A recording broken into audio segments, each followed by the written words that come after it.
Таджикистан назван закрытой страной, где царит атмосфера страха. ОДКБ не разрабатывают план по урегулированию проблем на таджикско-кыргызской границе.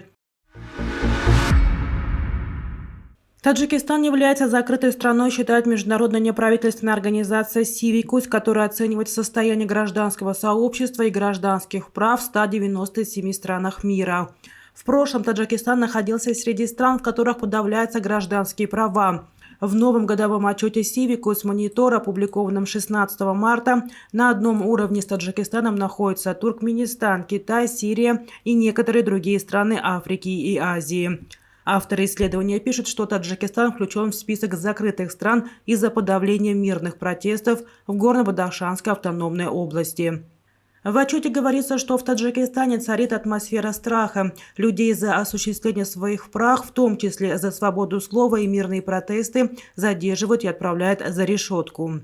Международные организации и западные страны призвали к объективному расследованию событий, однако власти не смогли обеспечить беспристрастный анализ нарушений прав человека в регионе, говорится в отчете. Вызывает наше беспокойство то обстоятельство, что несколько таджикских правозащитников и журналистов, вопреки международному праву, были осуждены к длительным срокам заключения по политическим мотивам и по сфабрикованным обвинениям, заявила директор Международного партнерства по правам человека Бриджит Дюфур. Реакции властей Таджикистана на годовой отчет «Сивикус» пока не последовало. Военное ведомство стран Организации договора о коллективной безопасности не разрабатывают конкретный план по урегулированию проблем, связанных с таджикско-кыргызской границей. Как отмечается в комментарии ОДКБ, в секретариате ОДКБ обратили внимание на появившуюся в СМИ информацию о наличии в ОДКБ неких планов по снятию напряженности на таджикско-кыргызской границе. Пограничная проблема между Кыргызской республикой и Республикой Таджикистан действительно существует. Она неоднократно обсуждалась на сессиях высшего органа Совета коллективной безопасности, заседания других уставных органов организации. Разработка военными ведомствами государств, членов ОДКБ конкретных планов урегулирования этой проблемы не ведется. Работа по этому вопросу между Душанбе и Бишкеком продолжается по двусторонним каналам. При этом лидеры обоих государств подтверждают безальтернативность политико-дипломатического решения. В случае обращения Кыргызской республики и Республики Таджикистан на задействование потенциала ОДКБ, оно будет рассмотрено в соответствии с действующими процедурами, отмечается в комментарии.